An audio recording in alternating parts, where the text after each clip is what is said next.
The year is 1847. Imagine a world where the greatest fortune in American history was not dug from the ground, but was accidentally found, then instantly lost to the brutal greed of men.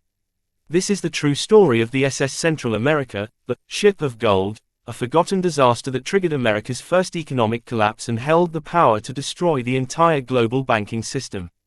The wreck of the SS Central America, the ship that sank a nation's economy. The discovery of gold at Sutter's Mill in 1848, which launched the California Gold Rush, is perhaps the most famous chapter in American history. Yet, few Americans today remember the single, catastrophic event that followed a decade later, which revealed how terrifyingly fragile the booming economy had become. This event was the sinking of the SS Central America, a side-wheel steamer routinely ferrying prospectors and, more importantly, immense caches of gold from the Panama crossing up to the East Coast banks. By the summer of 1857, this ship had become a vital, yet invisible, artery of the nation's wealth, carrying a staggering percentage of the gold flowing into the country's financial capital, New York City. The sheer volume of wealth being transported was astronomical. On August 20, 1857, the SS Central America steamed out of Cologne, Panama, bound for New York, loaded with approximately 10 to 15 tons of gold. This wasn't merely a fortune. By modern estimates, this cargo was valued at over $150 million in today's gold prices, but its true economic power at the time was far greater. The total amount represented an estimated one-third of all American gold reserves held in the U.S. at the time, making the ship a floating Federal Reserve. The gold was destined for major New York institutions like the New York Assay Office and several prominent banks, intended to shore up the liquidity of the increasingly reckless financial system.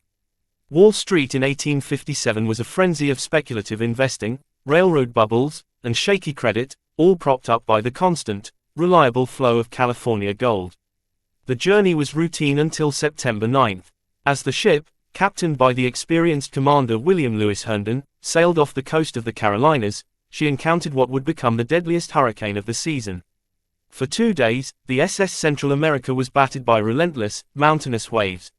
The ship's engines, powered by steam and sail, struggled valiantly. However, the relentless force of the storm tore away the sails and, critically, breached the hull near the paddle wheels.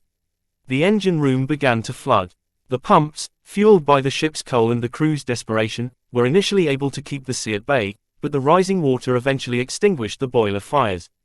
The ship, loaded down by its heavy gold cargo, was now a dead weight, wallowing helplessly in the storm-tossed sea. The situation was dire. Captain Herndon, a man of exceptional composure and honor, attempted a desperate salvage.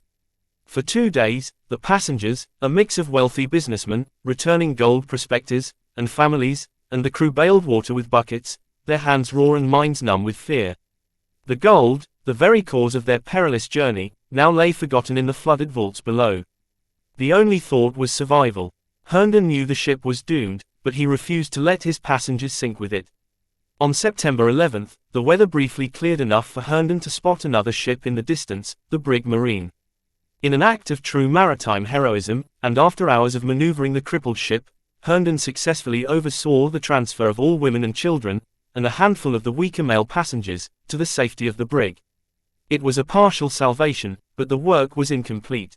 By the time the Marine sailed away with 153 survivors, the storm returned with renewed ferocity. Hours later, on the evening of September 12, 1857, the SS Central America gave up the fight. With a violent shudder, the great ship of gold was swallowed by the Atlantic, sinking to a depth of 8,000 feet (2,400 meters) off the coast of North Carolina. Of the 578 people on board, 425 men were lost, alongside all 10 to 15 tons of gold. Captain Herndon went down with his ship, standing bravely at his post, an act of chivalry that was instantly leonized across the country, a grim counterpoint to the impending financial ruin.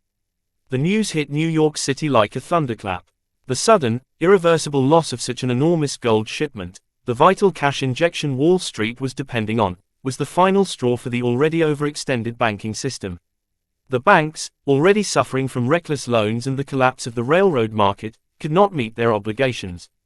The panic of 1857 began almost instantly.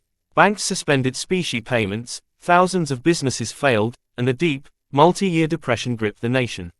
Factories closed, tens of thousands were left jobless, and the financial system was on the verge of total collapse. The sinking of a single ship had, quite literally, sunk the American economy. The SS Central America became a ghostly legend, its golden cargo resting in the silent abyss, an untouchable reminder of a financial tragedy. For over a century, the resting place of the Ship of Gold remained one of history's most sought-after treasures, known only as the Garden of Gold by treasure hunters.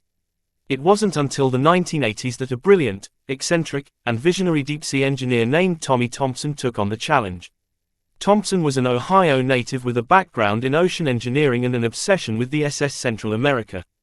He didn't just want the gold, he wanted to prove a revolutionary theory about deep-sea robotics and recovery. Most experts dismissed Thompson's audacious plan. The wreck lay too deep, far beyond the reach of conventional diving technology. But Thompson and his team, the Columbus America Discovery Group, designed and built a highly specialized, cutting-edge submersible called Nemo.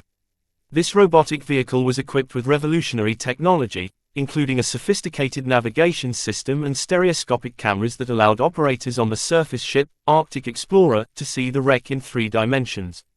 The search was a monumental feat of science, finance, and engineering, costing millions of dollars before they ever found a single ounce of gold. Finally, in 1988, after years of painstaking searching, Thompson's team made contact. 8,000 feet below the surface, in the crushing darkness of the deep ocean, the high-tech cameras of Nemo discovered a dark, ghostly shadow on the seabed. It was the SS Central America, her wooden hull largely eaten away, but her massive paddle wheels and machinery eerily intact. Scattered across the ocean floor, glittering in the submersible lights, was the reason for the century-long search: gold coins and bars, preserved perfectly by the cold, oxygen-poor environment. The first recovery was astonishing.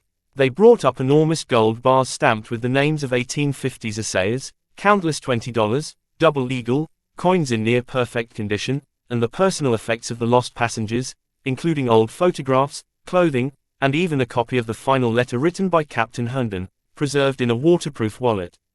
The recovered treasure was estimated to be worth hundreds of millions of dollars, a truly unimaginable haul that captured the world's imagination. However, the discovery was only the beginning of a different, modern tragedy.